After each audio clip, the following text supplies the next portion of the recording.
તો હવે નજર કરીએ પૈસાદાર ખેડૂતો પર આઈટીની નજર વિશે।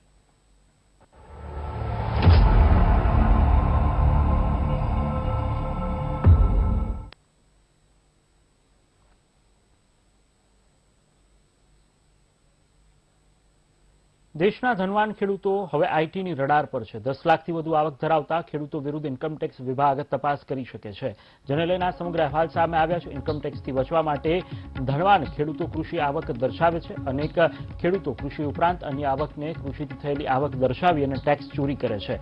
આ પ્રકારની ટેક્સ ચોરીને પકડી પાડવા માટે ઇન્કમટેક્સ વિભાગ એ સક્રિય થઈ ગયું છે।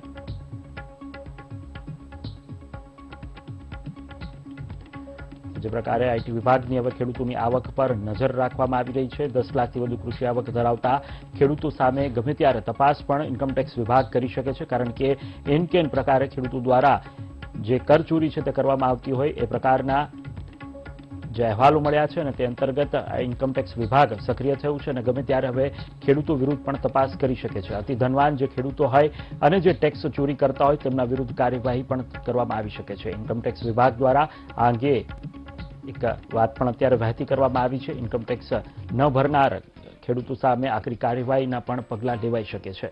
તો ખેડૂતોની આવક પર હવે ઇન્કમટેક્સ વિભાગની બાજ નજર જોવા મળી રહી છે।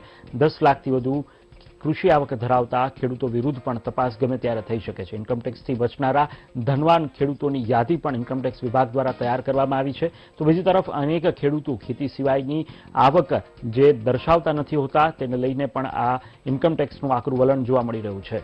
ખેતી સિવાયની અન્ય આવકો ઘણી વખત દર્શાવવામાં નથી આવતી અને તેને લઈને ઇન્કમટેક્સ વિભાગને આ ટેક્સ ચોરીમાં ગણવામાં આવે છે અને તે અંતર્ગત જ આવનારા દિવસોમાં ખેડૂતો પર પણ તવાઈ થઈ શકે છે। ખાસ કરીને જે ધનવાન ખેડૂતો છે, જે ટેક્સ ભરપાઈ કરવામાં નથી માનતા તેવા ખેડૂતો વિરુદ્ધ આકરી કાર્યવાહી પણ ઇન્કમટેક્સ વિભાગ દ્વારા કરવામાં આવી શકે છે, જેમાં ખાસ કરીને 10 લાખથી વધુ આવક ધરાવતા જે પણ ખેડૂતો છે અને જે ટેક્સ ચોરી કરતા પકડાશે તેમના વિરુદ્ધ આકરી કાર્યવાહી કરવામાં આવશે। તો ધનવાન ખેડૂતો સામે હવે આઈટી વિભાગ એટલે કે ઇન્કમટેક્સ વિભાગ એ આકરા પાણીએ જોવા મળી રહ્યું છે અને બાજ નજર તેમના જે આર્થિક વ્યવહારો હશે, જે આર્થિક લેણદેણ હશે તેના પર આકરી જે કાર્યવાહી છે તે પણ થઈ શકે છે। તો ખેતી સિવાયની આવક નથી દર્શાવવામાં આવતી તેને લઈને આ સમગ્ર મામલો છે। તો આપણી સાથે જ પાલ આંબલિયા ખેડૂત આગેવાન જોડાયા છે। પાલભાઈ, આપને પૂછવા માંગીશ કે ઇન્કમટેક્સ વિભાગ હવે ખેડૂતો પર નજર રાખશે અને તેમનું માનવું એવું છે કે ઘણા બધા ખેડૂતો ધનવાન છે અને તેઓ ટેક્સ ભરપાઈ નથી કરતા, ટેક્સ ચોરી કરી રહ્યા છે। આપની શું પ્રતિક્રિયા રહેશે, શું માનવું છે આ સમગ્ર વાતને લઈને?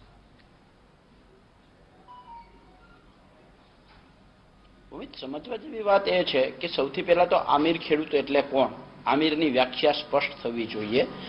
જ્યાં સુધી સ્પષ્ટતા ન થાય, એનું કોઈ કાચું ડ્રાફ્ટિંગ ન આવે, કોઈ પ્રોપર નીતિ નિયમાવલી ન આવે અને જ્યાં સુધી એની વ્યાખ્યા પરફેક્ટ ન થાય ત્યાં સુધી કેવું અઘરું છે।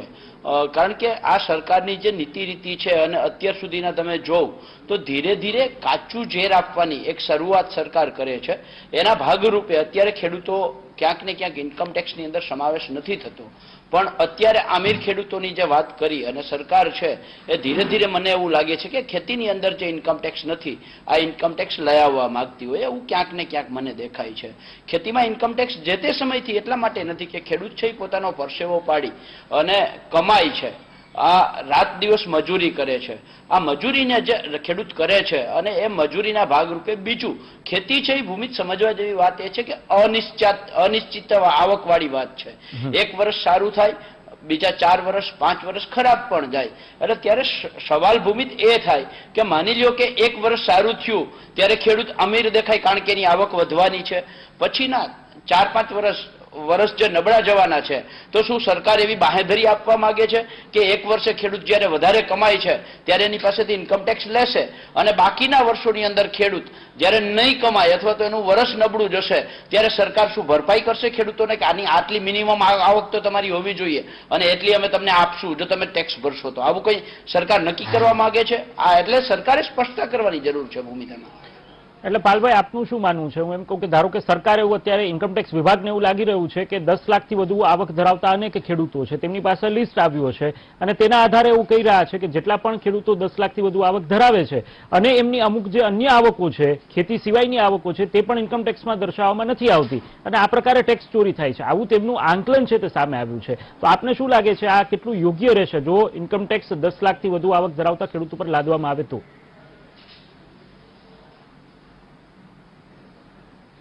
ભવિત સમજવા જેવી વાત એ છે કે એક તરફ આપણે ડિજિટલ ઇન્ડિયાની વાત કરીએ છીએ, એક તરફ આપણી પાસે આટલી બધી હાઈટેક ટેકનોલોજી છે, તો ઇન્કમટેક્સ અને સરકારને વિનંતી છે કે ખેતી સિવાયની આવક જે લોકો ખેતીમાં દર્શાવે છે એમને રોકો ને.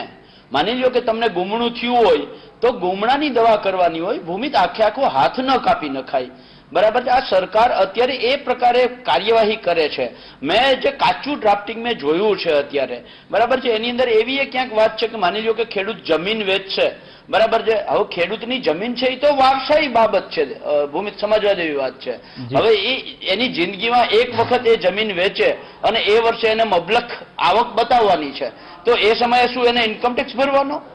એ જમીન લઈ અને પાછી એ વેચી અને બીજી લે તો એમને શું ઇન્કમટેક્સ ના દાયરામાં? એટલે મહત્વની વસ્તુ બહુ સ્પષ્ટતા અને ક્લિયરતા જે હોવી જોઈએ, આ ક્લિયરતા નથી. પણ મને ક્યાંક ને ક્યાંક આ સરકારની નીતિ રીતિ અને એની પદ્ધતિ ખેડૂતોને જેવી રીતે બરબાદ કરવાની છે, ખેડૂતને હેરાન પરેશાન કરવાની છે, એના ભાગરૂપે આ ક્યાંક ને ક્યાંક યોજના છે. મારી વીટીવીના માધ્યમથી સરકારને અને ઇન્કમટેક્સ વિભાગને હું ચેલેન્જ સાથે કહું છું કે જો સરકાર પાસે આટલા બધા સંસાધનો છે, આઈટીમાં આટલા બધા ઓફિસરો છે, નિષ્ણાંત માણસો છે, ઇન્કમટેક્સ અને શું કહેવાય આધાર કાર્ડ આરે તમામ બેંકોનું, ખેડૂતોનું હોય કે નાગરિકોનું જોડાણ થઈ ગયું છે, ત્યારે ખેતીની આવક છે એ ખેતીની આવક રહી. એના સિવાય માની લો કે હું બીજી આવક કરું છું તો એ સરકારે શોધવું જોઈએ, સરકારનું કામ છે અને એના ઉપર ટેક્સ નાખવો જોઈએ. મારી ખેતી ઉપર શા માટે ટેક્સ નાખવો જોઈએ? બરાબર છે. પાલભાઈ, આ પ્રશ્ન એ પણ ઉઠે છે જ્યારે કેન્દ્ર સરકાર દ્વારા કહેવામાં આવ્યું હતું, ખાસ કરીને ભાજપ દ્વારા કહેવામાં આવ્યું હતું કે ખેડૂતોની આવક ડબલ કરવાની વાત છે. 2022 ચાલી રહ્યું છે, ખેડૂતોની આવક ડબલ થઈ કે નહીં તે તો પાયાનો પ્રશ્ન છે, પરંતુ ઇન્કમટેક્સ જરૂરથી આવશે. શું લાગે છે આપને? ભૂમિત, તમારો બહુ સારો સવાલ છે. આમાંથી જે સરકારે ઇન્કમટેક્સમાં 10 લાખની મર્યાદા નક્કી કરી છે, ત્યારે મારો સવાલ એ છે કે ખેડૂતની 10 લાખ આવક તમે નક્કી કેવી રીતે કરશો? કારણ કે ઉત્પાદન ખર્ચ જે છે એ તમે ગણતા જ નથી. જે ઉત્પાદન ખર્ચ ગણો છો તો બહુ ઓછું આકલન કરો છો. આજની તારીખમાં ખેડૂત જ્યારે ખેતી કરે છે ત્યારે ખરે વાસ્તવિકતા એ છે કે ખેડૂત પોતાના પરિવારના 5 સભ્યો કામ કરતા હોય એની 365 દિવસની મિનિમમ વેજના આધારે જો ગણતરી કરે તો ખેડૂત પાછળ કંઈ કરતા કંઈ વધતું નથી. ખેડૂત જો ખેતીમાં પોતાને જે ઘસારો આવે છે, દાખલા તરીકે બીજા વર્ષે કે ત્રીજા વર્ષે માટી, મોરમ, કાપ નાખે છે, આ જે ખેતીનો ઘસારો છે, આ ઘસારાની ગણતરી કોઈ કરતા કોઈ કરતું નથી. સરકારે ઉત્પાદન ખર્ચ ગણવાની જે પદ્ધતિઓ છે આ પદ્ધતિ એ પ્રોપર નથી. એટલે સરકારે ખેતી ઉપર ટેક્સ નાખતા પહેલા આવી કેટલીય બાબતો છે કે જેમાં સરકારે પોતે સ્પષ્ટતા કરવી જોઈએ કે ભાઈ આ વાસ્તવિક ખર્ચ આટલો છે, એની સામે આ આવક રહેશે. સરકાર પોતે અવઢવમાં છે, દ્વિધામાં છે. દાખલા તરીકે આ વર્ષનું એક્ઝામ્પલ ભૂમિત આપણે લઈ લઈએ. ચાલુ વર્ષે ટેકાના ભાવે એટલે કે આવતા વર્ષ માટે ટેકાના નિર્ધારણ કર્યું, એવી જ રીતે ગયા વર્ષે પણ સમિતિ બેઠી હતી. હવે ગયા વર્ષની સમિતિએ મગફળીના 6400 રૂપિયા નક્કી કર્યા. હવે રાજ્ય સરકારે, કેન્દ્ર સરકારે 5500 રૂપિયા ટેકાનો ભાવ આપ્યો, તો રાજ્ય સરકાર માને છે કે 6400 મળવા જોઈએ, તો રાજ્ય સરકારે એડ કરવા જોઈએ ને. આનો એટલે મારી કહેવાનો અર્થ એ છે કે ખેડૂતની આવક કેવી રીતે ડબલ 2022માં જે ગણવાની છે, પેલા કોના આધારે તમારે ગણવાની છે એ તો સ્પષ્ટતા કરો. ચોક્કસ પાલભાઈ, એટલે અહીંયા સ્પષ્ટતાનો થોડો અભાવ છે તે જોવા મળી રહ્યો છે. આપણે આશા રાખીએ કે આવનારા દિવસોમાં સ્પષ્ટતા આવે. હું એક પ્રશ્ન આપને એ પણ પૂછવા માંગીશ કે જો આ કાયદો અથવા તો આ ઇન્કમટેક્સ વિભાગ એ જો ખેડૂત પ્રત્યે આ પ્રકારનું વલણ દાખવે છે, આજે વાત જ સામે આવી છે, આપનું અને આપ તો ગ્રાઉન્ડ લેવલ પર કામ કરી રહ્યા છો, અન્ય જે ખેડૂત સંગઠનો છે, કિસાન સંઘ છે, અન્ય જે ખેડૂતો છે, તેમની પ્રતિક્રિયા આપના સુધી પહોંચી છે ખરા આ મામલે? અથવા તો આવનારા દિવસોમાં એ મુદ્દે કોઈ વિચાર થશે ખરા કે સરકાર આવું વિચારી રહી છે તો આપણે શું કરવું?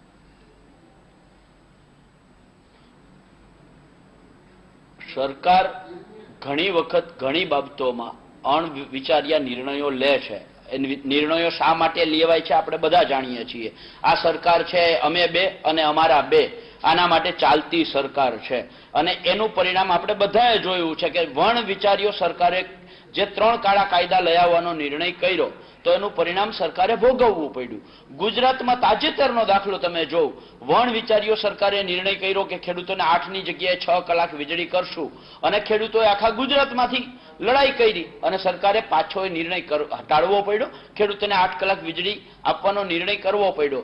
જ્યારે ખેતી ઉપર ઇન્કમ ટેક્સ નાખવાની જ્યારે વાત છે ત્યારે સરકારે બહુ છાસને શું કહેવાય ફૂકી ફૂકીને પીવા જેવો આ સરકારે નિર્ણય, હું વીટીવીના માધ્યમથી સરકારને એક માર્ગદર્શન સાથે સલાહ આપું છું કે આ નિર્ણય કરતા પહેલા તમારે 1000 ગણીને ગાળી અને વિચારવું પડશે કે કઈ દિશામાં જવું, કેવી રીતે જવું, કેવી રીતે જે મારા કોઈ પણ વ્યક્તિ માની લો કે ખેતી સિવાયની આવક, હું એ કહું છું કે ખેતી સિવાયની આવકને ખેતીમાં જો નાખી અને ઇન્કમ ટેક્સમાંથી બચતો હોય તો આવો માણસ પકડવો જોઈએ. ચોર હોય એને હું બચાવવાની માગણી નથી કરતો, પણ ચોર એક પકડવા માટે થઈ અને 100 નિર્દોષોને તમે ડામ દેશો તો આખા ભારતના બંધારણથી વિપરીત અને આખી વિરુદ્ધમાં વાત થશે.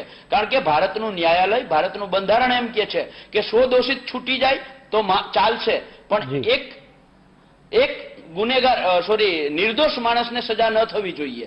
એવી જ રીતે આની અંદર પણ એ છે કે સરકારે દોષિતોને પકડવા જ જોઈએ. હું દોષિતોની ફેવર નથી કરતો, પણ નિર્દોષ માણસ આમાં ખોટો ડમાઈ ન જાય.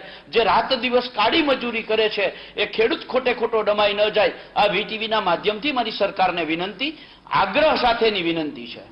તો ચોક્કસથી પાલભાઈ અમારી સાથે જોડાયા તે બદલ આપનો ખૂબ ખૂબ આભાર.